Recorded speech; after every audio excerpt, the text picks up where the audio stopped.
Hey everybody, it's Kathy Bosco from Rethink.fm, the forward-thinking podcast about experience design. Join me and special guests to discuss effective design, technology, and the intersection of helping people and entrepreneurship. From user experience research to product roadmaps, we've got you covered. We've all got questions, so let's get started. Welcome. My special guest today is Joshua Marowitz, a passionate, human-centered experience product designer.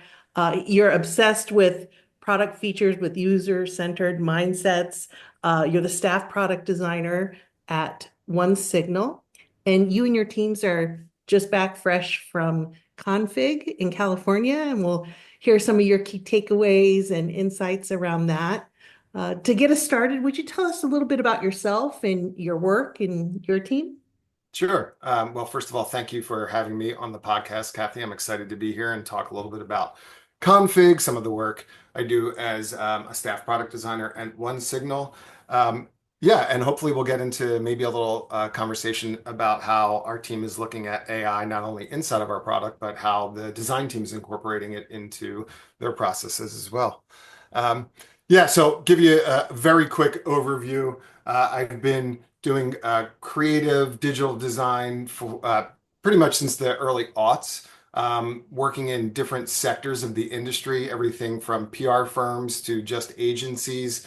I've been a creative director in the marketing side of the fence. I've been working in the product design UX side of the fence for almost about 10 years now. I have moved from manager roles to now intentionally being in an IC role where I can really be more hands-on, feel like I'm having a little more direct impact on the decisions that are being made and get into the weeds. It's what I love to do, and really get into the process of things. It's exciting. Yeah, I like getting my hands dirty too. I love the work. I love the challenges. And I think of it as sort of bottoms up leadership, really. Yeah, agreed. And luckily working with smaller teams, in smaller organizations, you can wear a lot of hats in the IC role, and so you really do have impact across all of the org, which is really nice because I'm always sharpening tools. I'm learning more about engineering work. I'm learning more about customer relations every day. I'm learning more about things that are maybe just outside of my wheelhouse and sharpening those tools as well. That's great. That's a fulfilling job then, Yeah, for sure. not boring. Not at Um, all. so Config launched a lot of new things we're all aware of. Draw, Grid, Buzz, Figma sites. Lots of work has to go into a lot of those features or products because they're just getting started. They're not necessarily accessible and things like that. So, but it was quite exciting, and their direction is clear. I think of the Kano model about like feature bloat and all that kind of stuff. I'm like, wow, those are some big decisions they're making. I'm sure they know what they're doing. But what were some of the big themes that your team enjoyed that maybe fall outside of those launches? Yeah, it's a great question. So obviously the launches were like the big flagship keynote. It seems like every year they're waiting to announce these large initiatives that they're doing. And outside of those four, so when the team came back, so we were all together last week in San Francisco. We all work remotely. And now that we were back online this Monday, we came back together as a team and we actually did a retrospective around, our takeaways from Figma. So I jotted this down, and we used FigJam, right? And I actually synthesized this with FigJam's AI. So, already the beginning of this conversation is very Figma heavy using some of their tools. So grain of salt with some of the results, but I'm just going to read off a few because I think it gives you a sense and a complexion of the full takeaways. So we have some positive conference experiences, right? So first of all, we were feeling really good about our team's impact that we have, like talking to other teams, et cetera, and other folks there. It was really nice to see like the way we work and our process is really good. So what that means is like it was really nice to connect with other people there and learn more about how other teams are working. Certainly, there was a big appreciation for the focus that Figma had, the config had on craft and quality. If you look on their site and you look at some of the agenda items, and you can watch most of the videos there. They're slowly starting to roll those out. You'll notice that that is a theme that is bubbling up, craft and quality. And if we have time, we can talk a little bit about what that even means for a design team to actually put into place as a principle. Of course, being surrounded by other designers, it's a funny conference in this way, in that like you're standing around and you realize that there's just thousands of other creatives there, right? It's very different than an engineering conference or something high level like CES, where there's just people interested in technology. This is very specific to design. Obviously, it's Figma, the tool. So, there's something about the energy, the creative energy it was there. And of course, all the excitement around the flagship features that Figma released. I think so. Our team consists of we have product designers, we have visual designers, okay, and we also have design engineers. And so this release, if you think about it, Draw, Buzz, Sites, and Make, they all sort of cater to all the different facets of potentially a well-rounded design team. So everybody on my team liked one or the other very specifically as it pertains to how they could use it as a tool. So that was a great takeaway. Let's be honest here. Let's just talk about a few negative takeaways. Sure, Okay. sure. Very overwhelming, right? There's a lot of change going on in the world. So like hearing all of these talks and thinking about all the new things that are coming at us at lightning speed, it definitely makes you take a step back and maybe this isn't so much negative as it is like thoughtful, like, whoa, like where do I focus? It feels very overwhelming. Um, some of the sessions felt like ads. So, this is like I'm giving you the uncut, perspective here. There was a lot of different rooms. This was a giant conference, but some of them, you had like Coda there and Atlassian and all these products, and they were there giving like a 20-minute presentation. And some of it felt like, oh, they were, just kind of promoting their product rather than really giving you like deep insight. So something to think about. It's a long day, so a lot of back-to-back sessions, and that was tiring. And then yeah, I think those were sort of it's just very large, so there's a lot of people and a lot of lines and queues and things like that. So I mention this because I think in the past, and what I've heard is that config is every year it's getting larger and larger and larger. And last year, one of our team members went, and it was smaller in scale but large in attendance, so there was very long wait times.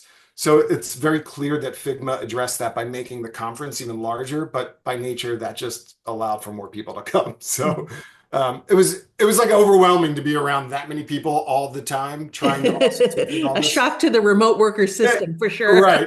That's right. I think that's a great way of putting it. Yeah. So just to wrap up, like key takeaways were quality, and quantity in design, and craft.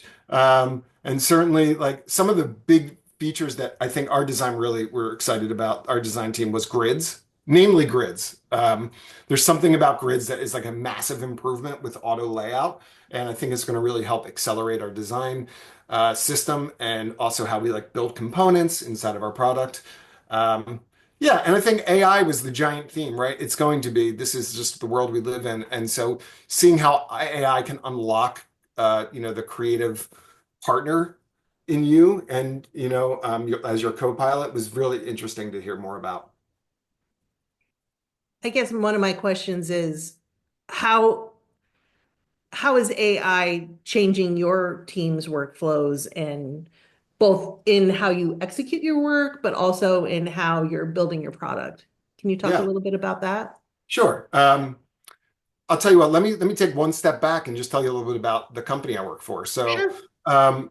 you can see I have I have the backdrop here. This is OneSignal. So OneSignal is a customer engagement platform where we basically offer and allow you to create notifications that you would engage with your customer. Those notifications can be anything from an SMS, an email, a push notification, an in-app message, a live activity, on and on the list goes, right? We have over a million users, we have millions of users because we also have a free plan, which is wonderful. So it's a nice way of getting introduced to our product and actually start engaging with your customers. And then we're sending over a billion notifications every day. And so it's a very complex, heavy-handed product in from a design perspective. There's a lot of hallways, right? Each type of notification deserves its own quality and craft and love as it pertains to how a customer might use that notification to engage their customer. And yeah, so with that, our platform is one that luckily our company bought into AI, early on, and the leadership team not only, was thinking about how do we incorporate AI into the product to help users, be more efficient in sending out their customer engagement, but also really leaning into getting the workforce to start using some of the AI tools to help us be more efficient in our workflows too. So I'm really lucky on that front that there's not a lot of pushback from leadership to try to adopt this AI ideology. So I just wanted to set the stage there. And yeah, the way in which our design team has been approaching it is very interesting and I think very organic and not unlike you're seeing in the landscape if you're paying attention. To how other designers are adopting. I think the very first thing to note is probably in the fall we started to see the rise of tools like Cursor and VO, right? These are IDE tools. These are initially really meant for engineering, for engineers to propel their work faster, code completion. AI does a really good job at code. Um, but we quickly started adopting these tools on the product design front to ideate ideas, right? So current or previously the workflow would be go into Figma, right? Have a brainstorm session in FigJam, um, kind of kick off a project, do some discovery, do some competitive research, talk to users, bring that back, have another brainstorm, start putting some wireframes down. And the pattern that is traditional is like iterate, talk to the customers, get feedback, iterate. And eventually we would want to get to some kind of medium fidelity prototype that we would use Figma for, right? And it's a lot of spaghetti, strings, and putting it together, and then either doing larger scale usability tests or getting internal feedback. What these tools now are able to do for us and how we're adopting them is that I can start in Figma. I can have all those early discovery sessions in Figma with our customers and kind of get a very good baseline. We have a design system that we use so we can spin up some of these ideas very quickly because we have a component library that we use. But then taking those to these third-party tools and quickly ideating with those, right? So you've heard vibe coding and prompt engineering. It is that in essence, but here's where the magic really comes in. It's not, hey, I want you to build out this, and this feature. It's I am building this in Cursor alongside of my Figma file, but you are now showing me the interactions of that thing on my browser window, right? Like I can spin up a local version of it. And now I see an opportunity that I didn't see before because I'm not working in a two-dimensional space anymore. Now I'm working in this three-dimensional interactive space.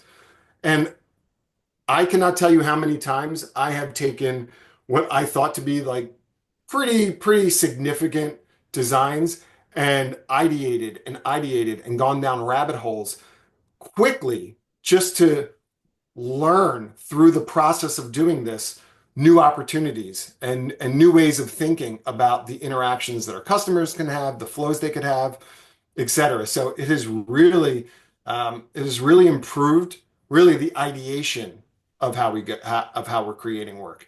And Mm-hmm. then we're bringing that back to Figma, right? So I might have 6 or 7 variations of how this could look like. And then I'm bringing that back into Figma. And, we're creating our final designs as a source of truth in Figma in a very flat, two-dimensional way. So that's just one way that we're using AI tools. Sounds like a lot of fun. I can remember working with more junior designers and saying, yeah, but build a prototype on these Yeah, because it's going to unlock areas that you can't see. It's going to show you some blind spots you had. If you're just using flat screens, it won't work. And this is like that times 10, right? exactly right. It just takes even more of the blinders off. It's great. I think the layer of AI integration into UX research, um, testing with users can happen so much faster. Now we can collect a lot of data from the right kind of users really quickly, reducing research study time with different experiences from weeks to days. And so it's very impactful there as well, evaluating those prototypes. Wow. It's such an interesting time to be a designer, especially a product designer, because I think, well, let me just share a pet peeve I have since we're being honest today. Yeah, I love that. I I cringe every time someone says, being a quality designer is about taste. And I'm like, oh, can we just stop diminishing the work that we do and calling it taste? I don't mind using terms like styles and more strategic things too. Like, yeah, we have to build it and it has to work well for people and be visually appealing. But like, let's build the right things and then focus on building them right. Like, the feature bloat and the amount of stuff people are going to build, I worry is going to be like this huge, puffy, whoa, did we really need that? I absolutely agree. It's funny you should say that because I just saw something recently on social and somebody said the 2024 was the year of craft. 2025 is the year of taste. Next year it's going to be the year of soul, meaning like these are just like these words that we're using to describe. And there's something interesting about that, Kathy, in that I think you're right in that it's going to create a lot of fluff and bloat. And these taste or soul, in a weird way, I kind of like this idea of soul because I think that is what's going to be lacking. So using some of these using Cursor, for instance, or VO, when it's spinning up I will feed it a Figma file, or I will give it an image to try to mimic, right? And so it can get close to my design system. And as an aside, that is the biggest gap here. And I think that's the hole that Figma's trying to, like, that's what they're trying to connect is like, you have a design system that now we can use AI to ideate prototypes. But because it's predictive and not deterministic, it's never going to get it right every time. So that's just to me a disconnect that's happening. And what tends to happen is the more you ideate in these things, the UI, and I'm speaking about the UI because I'm sure you and I could go into a whole different path of like, what's the difference between UX and UI? But the UI itself becomes very homogenized. Like it's very clear that and you could say like use Apple's best practices design system, but it's definitely clear that it's sort of using sort of the same type of components. It's all feeling very much the same.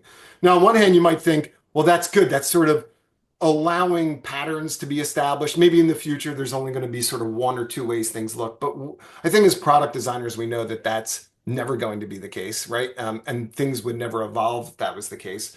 But there is this lack of soul. Soul, I don't know. I'm just riffing off this thing I saw, but there is this lack of the like the heart of the thing, the meaning that like what customers would really want, right? And so I think we have to be careful not to create products just from this, but rather have designers leading the ideation of products using these tools. And by the way, I'm saying this now, May 14th, 2025. And next year, there'll be three more tools, four more tools, who knows how many more, that this Or how conversation will many be completely fewer, different. Yeah, or how many fewer. I think right. that soul is also a dangerous term and subjective too. I think I get really fundamental and I think about meaningful experiences, Yes. useful experiences. Let's stick with experience because that's what we're doing. We're taking um, UI or command line, or we're taking something as designers and we're giving it to users. So it's us, what we're giving people, and the users. And then the middle of that is a meaningful experience. That's right. That's right. So And I listen, think, it always comes back to the user too. And I think that that's easy to forget. We do at OneSignal, we don't have a UX research team. Now, at previous companies, I had the luxury of working next to true UX researchers, right? And we know that there's a whole field and role for that. And I was lucky enough to really learn some best practices around that.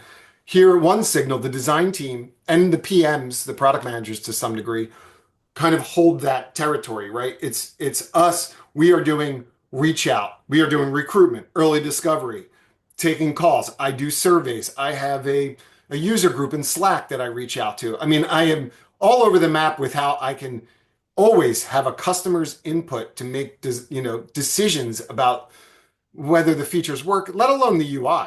It's mhm, also is the experience there. Is it yes. is did we build something that we said was MVP and never iterate on that? Like, let's go back to that and make sure that we're crossing T's and dotting I's. Like, it's the landscape is wide here, but you're right. The user research and the user centricity is paramount to having a really good product. And I mean, all the leaders, all the design leaders, you're hearing that.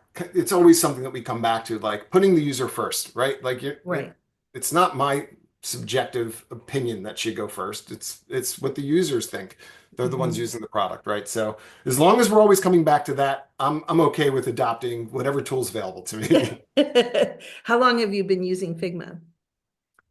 It's a great question. I've been using Figma probably for a little over 3 years. So previous to Figma, I was using Sketch and InVision, right? Mhm. So and then previous to that, we're in Adobe suites. So Yeah, same with me. Same yeah. flow for me. I I worked with a team that were very early adopters of Figma, so I can remember when communities were added to Figma. Oh So yeah. Grid is super exciting. I agree. It's a Right. major breakthrough for Figma. Um, I guess one of the questions, I have a couple questions here we could dive into, and since we're talking about how you work as a team and how you build product. What roadblocks or obstacles do your teams face, and how do you overcome them? Um, so I just want to clarify. Do you mean the design team specifically or just our product team? Whatever whatever comes to mind. Yeah. I think, Well, I think the first thing that immediately comes to mind is AI, right? So you have people working across all different types of industries in our workforce, right? Everything like I mentioned, from support to customer sales to engineers to designers. And I think there's this inherent fear, right? It's like the elephant in the room of like, oh, it's going to take our job, right? So I don't know if I want to lean into it. And so roadblock, it's not so much a roadblock as it's been interesting to watch buy-in and how people slowly, as they play with some of these AI tools, maybe they start thinking a little different, or they start, like we have done with the design team. Now we're ideating in a different way, and that's really refreshing and interesting. For the engineers, it's a little different, right? They have a different mindset. So it was interesting to see over the last year and a half as we started to really bring the AI mindset into the product, because it's like the landscape of Silicon Valley. It's like everybody's doing this, and everybody needs a sparkle, right? You gotta have a sparkle on your product, or else you're not, Oh, competitive. And it probably goes all the way up to stakeholders, right? They want to make sure that we're staying competitive, and I get that. So it's been interesting to see how they were bringing it forward, and then how teams under the different orgs are slowly adopting it. So less of a roadblock, more of just interesting to see the process of apprehension for a new thing that's coming. And I think I don't know, I think we're past the point of it's going to go away. Like, I think it's no, here. it's not going Okay. away. So yeah, that's one. I think generally from a product standpoint, I can talk to more about what we're always trying to like get better at and hone in. In fact, we've had a lot of conversations this week. So the reason my team was at Config is that every 2 quarters, the EPD, which is engineering, product, and design leadership, It's the entire design team, the entire product team, and some of the engineering leaders come together on site. So in our headquarters, which is in San Mateo, we come together and we have a week on site, right? So we can like get all that FaceTime, work with some teams, but also recalibrate, right? Have those retros, understand what we can improve, what didn't work, what's working, strategy sessions, etc. So it's very exciting. It was apropos that config was happening the week we were there, so the design team had the luxury of going to that. Some of the conversations this round, right, was about how to bring that quality and craft with velocity, right? So you everybody's working at breakneck speed. Like everybody wants to ship it now, and so there's a lot of conjecture around, what does that mean? What does having an MVP mean? What does an MLP mean, right? Most lovable product, and you hear design leaders talk about this very esoterically, but what does it really mean to like the engineer and the designer and the PM on the team? What Like, is the outcome you're driving people? Let's stay right, outcome what is focused. the outcome? And are you looking back and measuring those things after they're released? Are you truly iterating on those things? So these are the things that we are all trying to make sure that we have a unilateral understanding of, right? We want the engineering team to understand that quality and craft is important. And they want, the product and designers to understand that some things take longer. There's scope creep. I mean, it just happens, right? Not everything's going to get shipped right away. And if it does, well, there has to be a cut line somewhere, right? That's right. And so who's managing that? How do we iterate on that? How are we measuring that? And then we have some features that are very cross-product features. Of course, AI is one of those things. So, and we can get into this, but AI was obviously a big conversation, and we're trying to get better at making AI feel less like, and you've probably seen this, a big sparkle and a pattern I have to go down, right? How do we make it feel like, and what is going to be in the next few years? It's just part of the product. Like, you Right. don't need to call it out. I don't want to learn a new pattern. I don't want a big flashy, sparkle I'm almost afraid of that. In fact, I am. Me personally, right? I Rightly will not. so. Rightly, Yeah, it's just not necessary. It's just the yeah, way things work. Here, exactly. you're adding some keywords to your meta content in a blog post, and here's some suggestions you could start with right away Right. and just move right through this task. Yeah, Yeah. we don't need So a to. lot of it's meeting the customer where they're at with AI, right? I don't want to, again, I don't want them to go down this prompt area and they have to do all this work. And maybe that is the route, right? We have to A/B test that. We have to make sure that I'm not incorrect or the design team is incorrect. But we have been doing that. We do have AI, to some extent in our product that we're measuring. So we are getting that feedback, and we are realizing that, um, having this feel like it's part of our brand, having it feel naturally part of the product is what's going to make people want to, not be as scared to hit the sparkle button. And of course, there's trust. It Yes. has to work correctly and how we're using it. And so it's very complex, but a lot of this is like, hey, how do we get everybody on board with this mindset of feeling this way? And yeah, so AI definitely being like one of those, again, those reoccurring themes, and how the product team can be adding craft and quality along with velocity, in a way that's very impactful for our customers. I correct me if I'm wrong, but I've used OneSignal for push notifications for mobile apps in the past, and I Hey, love that's it. great. Right. But I think what I love a lot about OneSignal is where you're uniquely positioned between what's technically and functionally possible for a digital solution, whatever it is, and also your very connected to the campaign or the success of a project. So you're one of the rare platforms that's uniquely connected to both of those areas, which is also something I see Figma trying to do, trying to bridge the gap for social media communications, campaigns, and also quality code happening in the background. And I have heard some engineers saying like, you don't always get quality code out of these tools, so they're very skeptical. Right. But I think that's an amazing place to be working from in your role at OneSignal. You see Yeah. both sides very, Yeah. very clearly. You're right. I think initially this company was very engineering. That was like our ICP, right? It was engineers because engineer typically would be the one who sets up the push notification, et cetera. And maybe they were even assigned to like, make sure that content got out to some extent. It was And manual. I yeah, so remember. and it'll always be engineering, right? We have APIs that you can hook into. You don't even need to use our dashboard. You could be using, our documentation and our API, and of course our SDKs to make the magic happen. But we've really began to, over the last several years, focus on the marketers, right? How does a marketer think about, to your point, like creating a campaign? Maybe they know nothing about how a push notification works. We want to bring them in, simplify the install process, and then just have a really great experience for them to author that email, right? Author that push notification and spend all of their time worrying about the content and allowing our product to allow you to create A/B tests very easily, very quickly, right? See the analytics, see the engagement, improve your ROI, all of those things. So to your point, yes, working as a product designer, I have to put on like, now if I'm an engineer, how would I think about this? Yeah. And then I'm a marketer, how do I think about this?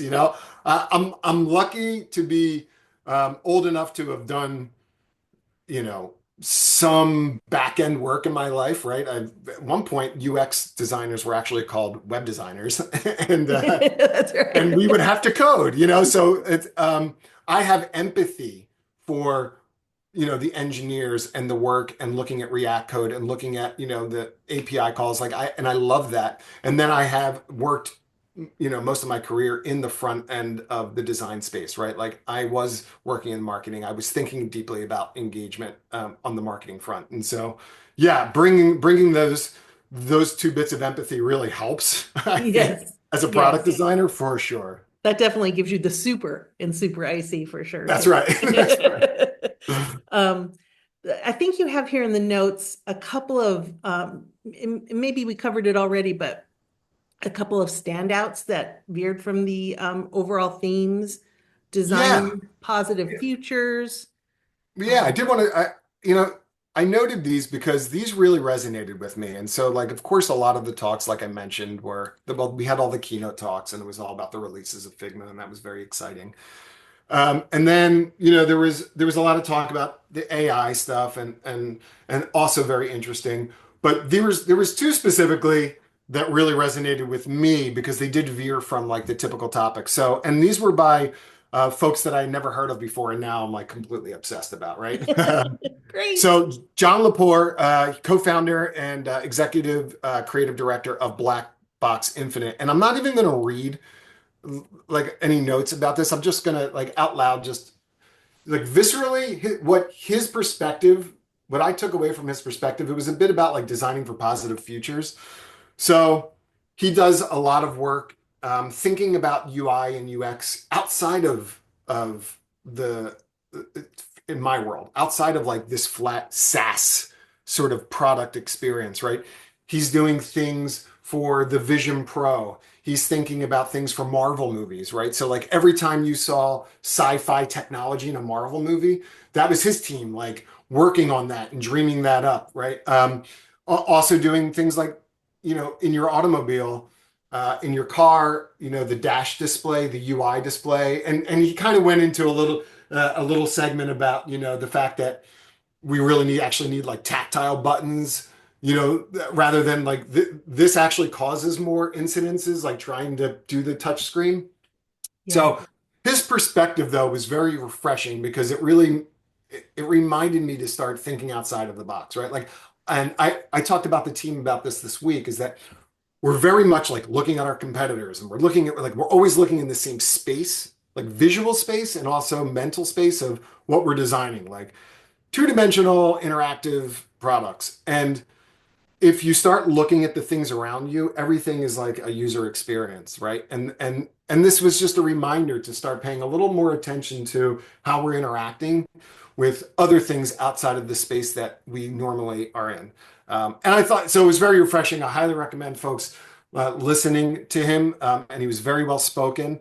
And his Black Box Infinite company I think their slogan is something like, thinking about AI differently, so they are doing like the things you wouldn't imagine. I think he was doing a humanoid robot, and their team was there to figure out like, does it have a face? What does the face look like? And he was saying it shouldn't have a face because you don't want it to feel like it's a person. You want it to feel like it's doing things for you and it's more pragmatic, right? So just interesting. Mm. The other one was The Maximalist Theory of Minimalism by Keegan McNamara. Again, never had heard of this gentleman previous, but he really he really did this like deep dive into craft. And when I don't mean like the way craft work we've been talking about in this conversation, but more like physical craft. Like he went down the timeline of looking at the history of objects and their ornateness and how much time was spent on the craft and the ornateness of the object itself. And what he basically put into focus was what we don't realize is that that ornateness and that attention to detail, although we might think it's been lost because we just have these like flat computer screens and the phone doesn't, the phone doesn't have like bezel. Well, it has bezel, but it doesn't have, like carvings and very specific, um, you know, um, just ornate moments on it. It's very slick, That the minimal. art is now of things being smooth. So you don't realize how much design focus goes into like the curvature and the way things are shaped and rounded into using splines. And it was just again a very interesting take on how there are things in front of us that we might not even realize have a lot of design thinking, but we completely take for granted because they're not necessarily ornate in the way that we've always thought historically of craft. But they've actually been crafted very precisely um, to meet like geometrical conditions and to really have the user in mind on the form and function. So kind of an aside from the AI topics and very much like tangible, interesting conversations about craft and design. So much good inspiration for designers who are Oh yeah, battling burnout and uncertainties in their roles. So absolutely. Yeah, absolutely. It nice. felt very refreshing. Nice, nice. Oh, thank you. Thank you for sharing all these insights from um, both your work and from the config takeaways. Um, which of the AI workflows and products have you found to be the most game changing? I know you've mentioned VO and Cursor. Yeah, I have a bunch of examples. I'll give you one that I just that a workflow that and by the way, these workflows, I'm like, they're not pattern workflows. It's like I'm just playing with things and things are surfacing and they're creating value. So I'll give you a great example. Um, I was lucky enough to take a small vacation with my family a few weeks ago, and while I was gone, I had been working on a project, an end-to-end experience for one of our features, right? And it crossed a lot of different sectors of our product. And I had been working on this, and I put this large prototype together in Figma, and we were doing usability tests and talking to customers. So I'm putting it in front of them and walking them through and getting their feedback, et cetera. So while I was gone, I was lucky enough that I had two colleagues, design colleagues, um, basically in place of me, go ahead and do all this research. So when I came back, they did a phenomenal job. They had met with at least five customers, and we could talk about like what's significance or not. But five is pretty good in a very deep dive Right. way. And my colleagues took exceptional notes, and it was just clear that like I don't know, it looked like they actually. I never even asked them if it was like notes that were composed from AI, transcriptions, but the notes were very clear. It was very thorough, and it was an end-to-end experience. So when I came back, I was handed off um, a piece of that end-to-end experience, right? So like if the end-to-end experience was like 1 to 10, I basically was handed number three, and I was asked to shepherd number three further, right? Like a piece of the experience. So I took the all the feedback that they got. I went into Google Note LM. I took their document, I synthesized it in there, and from there, if you're familiar with that tool, you can start asking questions about, the research. So it was just a really nice way to synthesize the research. And I asked very specifically, I want all of the information that has to do with number three, right? This part of the end-to-end experience.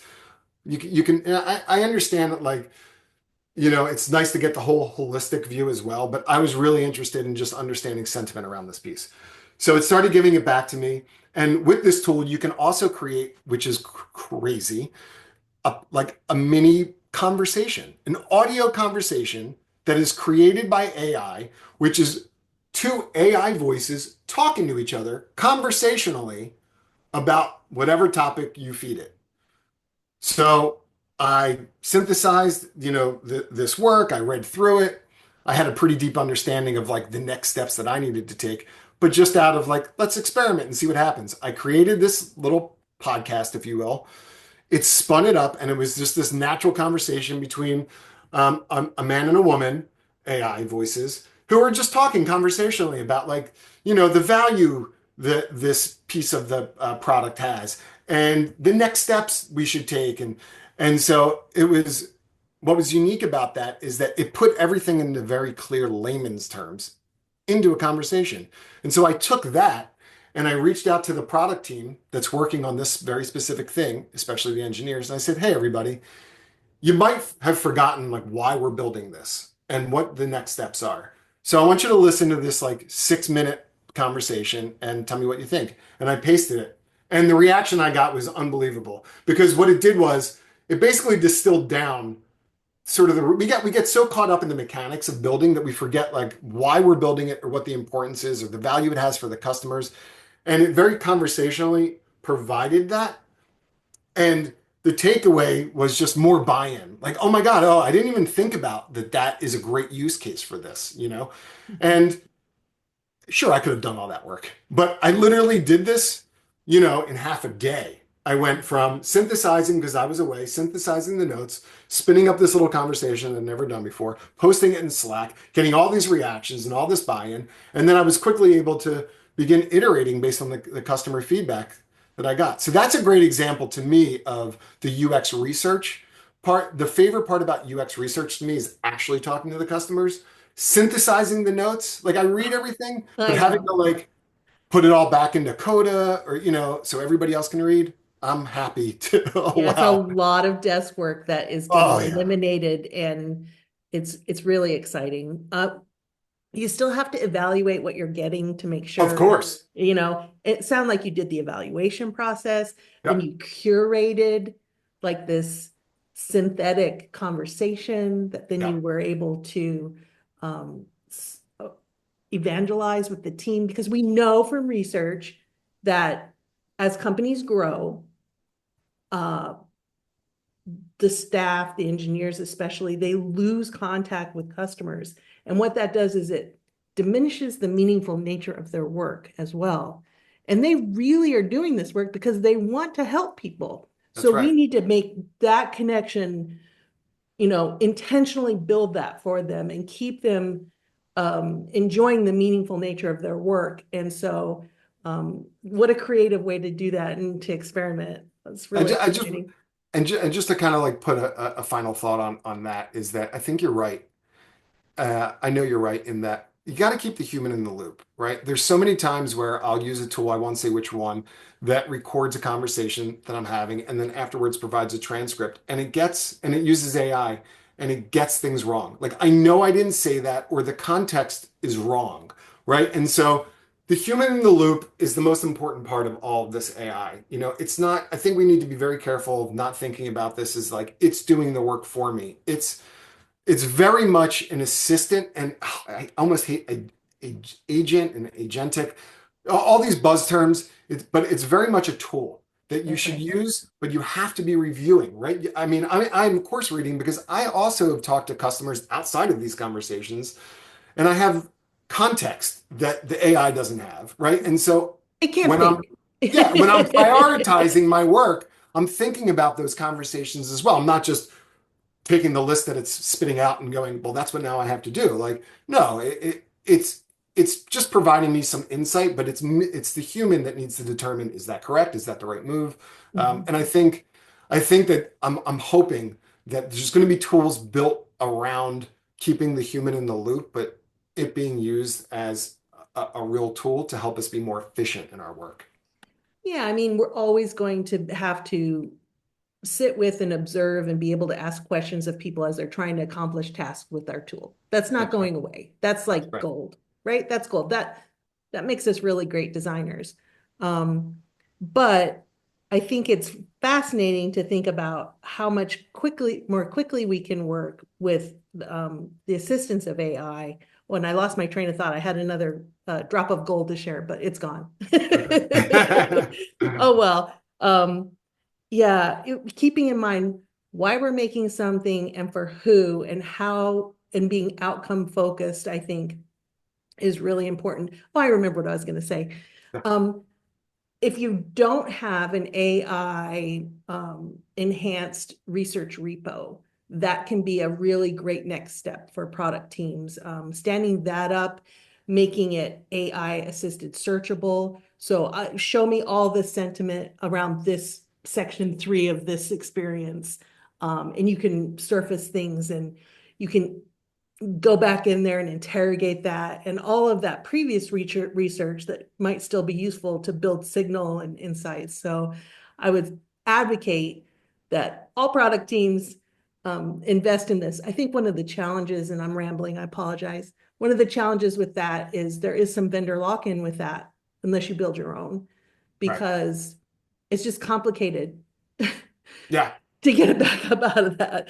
It's not like ill will or anything. Right. Right. And I think there's a whole other conversation here around teams building AI in-house and they already have, maybe they have tech debt already, and so Yeah.